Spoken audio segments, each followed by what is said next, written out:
I love cats. I love them so much I want to adopt as many as possible and have them all sleep on my bed so I can watch the little cuties nap all day. The issue is, I'm allergic to them. I've lived with a roommate who had a cat, and I loved it. Waking up with my eyes swollen shut because I forgot to take my meds the night before? Not so much. Sadly, my dream of having a furry friend got put off until I could get my life in order. I figured if I could just get into routine, I could easily add taking pills to it so I could adopt a cat. I moved out of that apartment with my old college roommate into a condo my uncle wanted to sell. Since living here, I have noticed a few feral cats outside. My heart broke seeing them out there. Cold, wet, alone and dirty.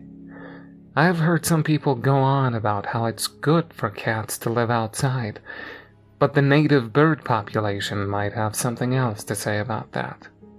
Seeing these cats outside with rounded ears from frostbite and God knows what diseases frustrated me enough to want to snap at anyone trying to bring up the outside argument. But that is not what this is about. It's about the mistake I made. I started putting food outside for the cats with a plan of buying a trap to get them fixed. If they were too feral, they needed to be put back outside. But if possible, I wanted them to find some nice and warm home. I needed to get them in a trusting mood before I got out the traps and risked scaring them all away. Now I understand it's not just the cats that eat the food. They might be lucky to get some early in the night. Other animals like raccoons, possums, and skunks ate what they wanted. My condo had a very small backyard, made up mostly of cement squares from the previous owners. The wooden fence is very much in need of repairs, and the gate is crooked. One board of the fence fell off, and that's how the animals are getting in to the steps by the back door. I didn't mind. I loved to see them all when I couldn't sleep at night. I even named some of the skunks. You really shouldn't feed wild animals, for many reasons. I kept telling myself I would stop the moment I caught all the cats and took care of them. I only caught one who came by in the daytime and dropped him off to a shelter. No one came for him, and he got adopted out soon after he recovered from being outside. That kept me going. I hated the thought of any cat going hungry because I stopped putting food outside. In the middle of the night, I heard noises coming from outside. My bedroom window overlooks the small backyard and the small patch of trees beyond it. I figured it was the skunks, since it was 3 a.m. I needed to use the washroom and felt awake. Normally I got a snack, looked to see what cute nighttime guest came by, and then headed to bed. I didn't turn on the kitchen light. I kept the bathroom light on upstairs, and with the way the layout worked, the light reached downstairs, letting me see enough to move around. Peanut butter toast sounded like a good late-night snack. I placed the bread in the toaster, and then walked over to the sliding glass door to see what showed up that night. I didn't see anything at first. The first floor windows opened a little, so I could hear that rustling sound again. Was something behind the fence? I sometimes heard a raccoon climbing up before I saw them. Or maybe they heard me inside and started to climb away.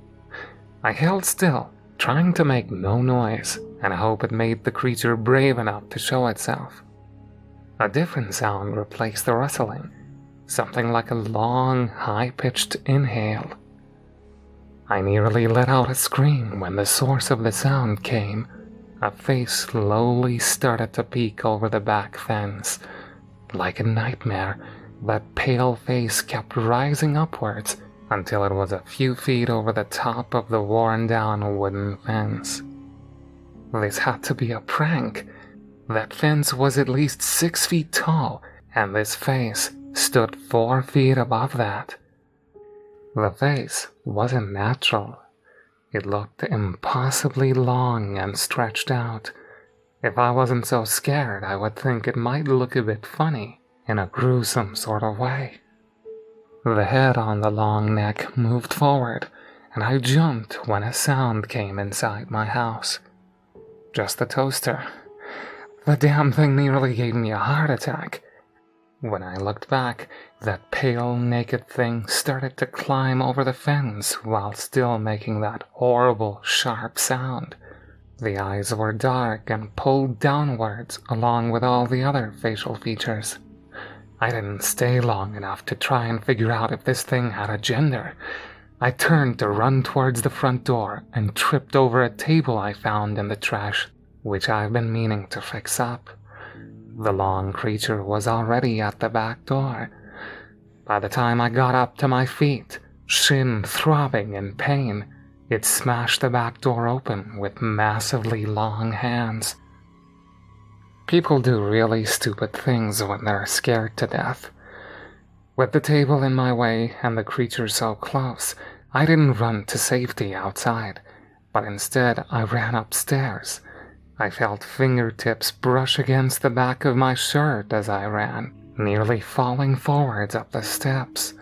I only looked back the moment I got inside the bathroom to see that thing's pale outline standing at the bottom of the stairs, its face showing a smile that could stop your heart.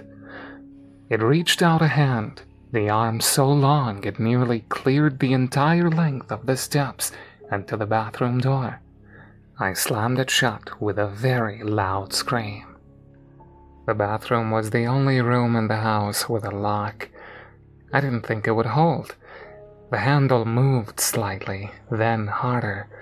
I don't know how long that thing wiggled the handle and banged on the door trying to get inside. I didn't have any weapons, besides some cleaning chemicals. Finally, the sound stopped. There wasn't a window in the bathroom, so I didn't know how long I sat on the floor, cowering in fear. I left my phone on the kitchen counter to charge the night before. The time passed slowly, leaving me feeling every second of it. I didn't hear any sounds for a while and started to see some light coming from under the door frame. With bravery I didn't think I had, I unlocked the door, peeking outside. Seeing no signs of the monster, I carefully went downstairs, my entire body shaking. The window was broken, but nothing else was touched, besides a torn open bag of dry cat food scattered on the ground. I pressed against the wall, trying to get to my phone. I kept my recycling bins at the end of the kitchen counter. My kitchen and living room were all the same room, but with the one long counter to divide them. I got closer and noticed that the empty, week-old cans of wet cat food from the bins had been placed on the counter in a stack. I'd stopped buying it because it cost so much and thought I could get more dry food for less. On a flyer, someone had written one word in dirt from outside in long, thin letters, as if the words were written with a fingertip. More. I called the police, fixed the back glass door, and set up a camera for outside. My uncle was just happy I was safe from whoever it was that broke in. I could never tell them the real truth. I just said a crazy, naked, tall, homeless guy broke the back door, and I hid in the bathroom until he left.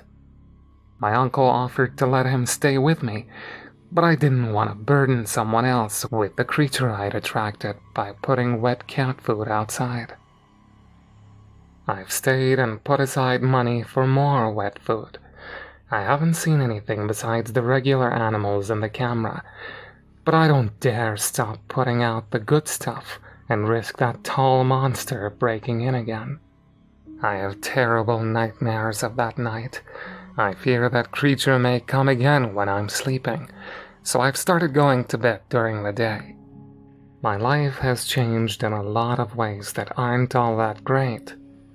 Please do me a favor, and if you are going to feed feral cats, know what you're doing ahead of time. Don't make the same mistake as me. You really never know what is coming by and eating the food you're leaving out.